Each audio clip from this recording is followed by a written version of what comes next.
século VI, eu acho. Então, Constantino conquistou poder. A mãe dele, então, em nome de Jesus Cristo, e ele, então, criou tolerância para o cristianismo.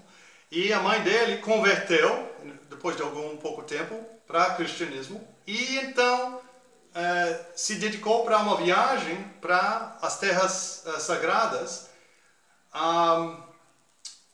onde ela estava procurando para uma coisa, entre outras coisas, a cruz verdadeira.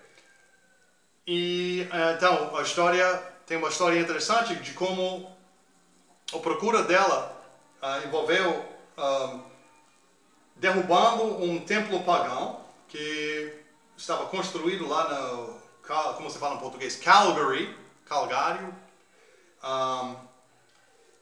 Então, na área onde ele estava crucificado, e então ela descobriu 3 cruzes. Então, a resposta, o resultado, envolve uma história interessante sobre cura espiritual. Procura isso e se você tem uma chance, eu recomendo. História interessante para avaliar em termos de medicina psicossomática. Então, com essa história, temos um exemplo interessante de cura daquela época, depois dos apóstolos, né? Depois de Pedro e Paulo, por exemplo. Então, chegamos então no assunto de cura espiritual, cura através da fé.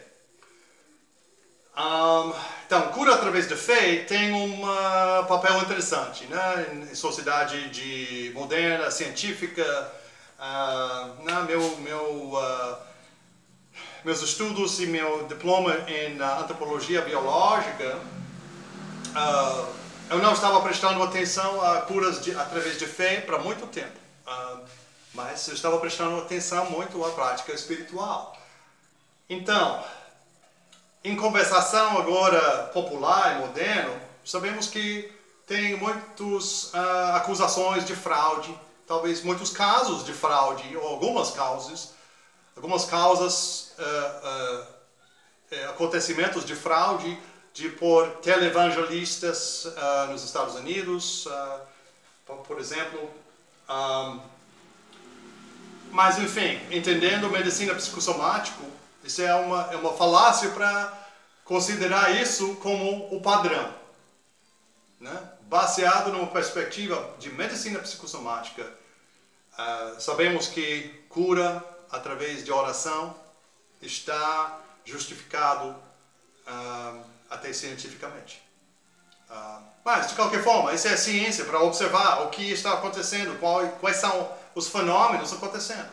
Então, fraude acontece, é um dos casos, reconhecemos isso, mas não se entregue para céticos que não entendem a diferença, a falácia de fazer parte ou inteiro. Não, parte não é um inteiro.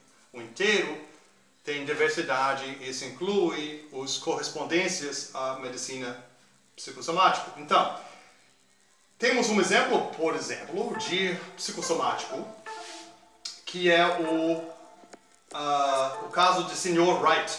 Em 1957, em Califórnia, ele estava sofrendo de tumores, tamanho de uma maçã, e como paciente de um Dr. West, um médico Dr. West, Mr. Wright, o paciente sofrendo, ouviu sobre uma droga milagrosa, Crebiozen. Então, ele foi para o médico dele, Dr. West, e suplicou para ele, pedindo para ele usar e tentar essa droga nele, para ajudar ele. Então, Dr. West concordou.